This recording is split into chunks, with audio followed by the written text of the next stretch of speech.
Bonjour à tous, nous sommes avec Sylvie Scherling qui est connectée depuis la France et avec qui nous allons animer une conférence sur les devoirs. Alors Sylvie Scherling, bienvenue, merci pour ta participation à la conférence qui aura lieu dans le cadre du sommet Une semaine pour ma famille.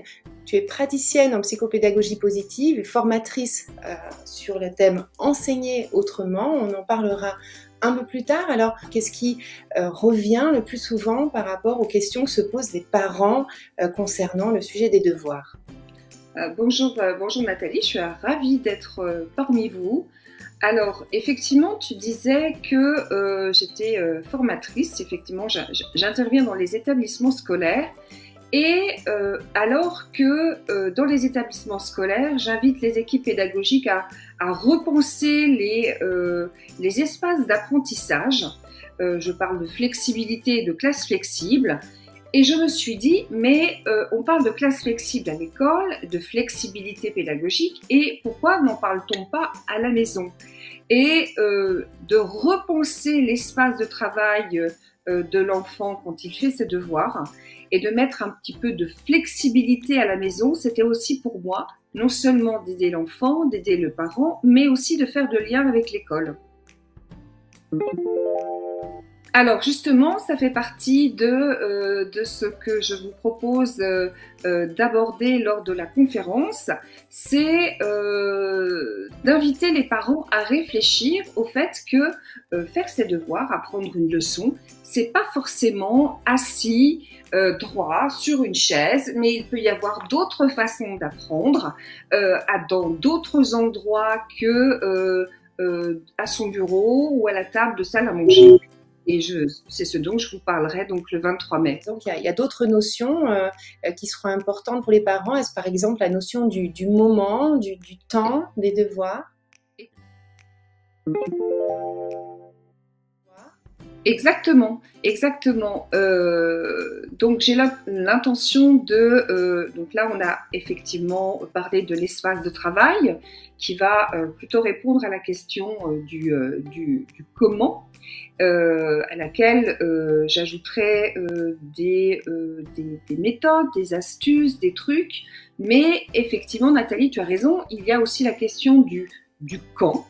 Quand est-ce que l'enfant fait ses devoirs? Et pour répondre à cette question, en fait, je me base des recherches en neurosciences, en neuroéducation, et aussi de cette certification que j'ai eue, de cette spécialisation en psychopédagogie positive, qui nous amène à se dire, ben oui, mais pour que mon enfant soit disposé à faire ses devoirs, eh ben, il faut qu'il soit disponible tant dans son cerveau, certes, mais également dans son cœur, au niveau de ses émotions.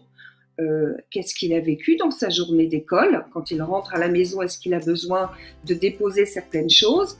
Et puis aussi tenir compte du fait que cet enfant, il est resté, pour beaucoup, il est resté assis toute la journée à leur place, et ils ont besoin de bouger. Donc, quand est-ce que je fais mes devoirs? Quand je suis un enfant et que je rentre de l'école alors que je me sens fatiguée, est-ce qu'il n'est pas à réfléchir? Est-ce que je ne prends pas un petit temps de détente avant de me remettre à ce temps de devoir? Donc, se pose aussi la question de, bon, les devoirs, ça dure combien de temps? Et là, par exemple, je donnerai un exemple.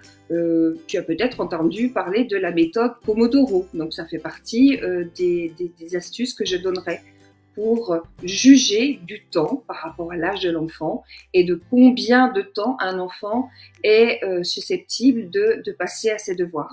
Des exemples de ce que vivent les parents, de ce que me disent les enfants et de ce que j'entends en discutant avec des professionnels qui accompagnent également les enfants, tels que les orthophonistes, des ergothérapeutes et aussi les professionnels de l'éducation. Alors finalement, cette conférence, elle pourra intéresser bien sûr les parents qui pourront avoir vraiment, on l'a compris, des éléments vraiment précieux pour encadrer au mieux les devoirs, et en particulier si vous êtes parent et que pour vous le temps des devoirs c'est un peu compliqué, c'est un petit peu le stress, on vous donnera beaucoup d'informations précieuse pour vous aider, vous accompagner sur ce temps un petit peu délicat. Mais on l'a compris aussi, finalement, si vous êtes professionnel, vous pourrez aussi y trouver, je pense, des informations tout à fait utiles. Alors, pour aller plus loin avec Sylvie Sherling sur cette thématique, et si ça vous intéresse, n'hésitez pas à vous inscrire à la conférence qui aura lieu dans le cadre du sommet Une semaine pour ma famille. Vous trouverez le lien sous cette vidéo. Alors Sylvie, ravie en tout cas de t'avoir avec nous sur ce sommet, et puis on se dit à très bientôt. Avec grand plaisir, à bientôt.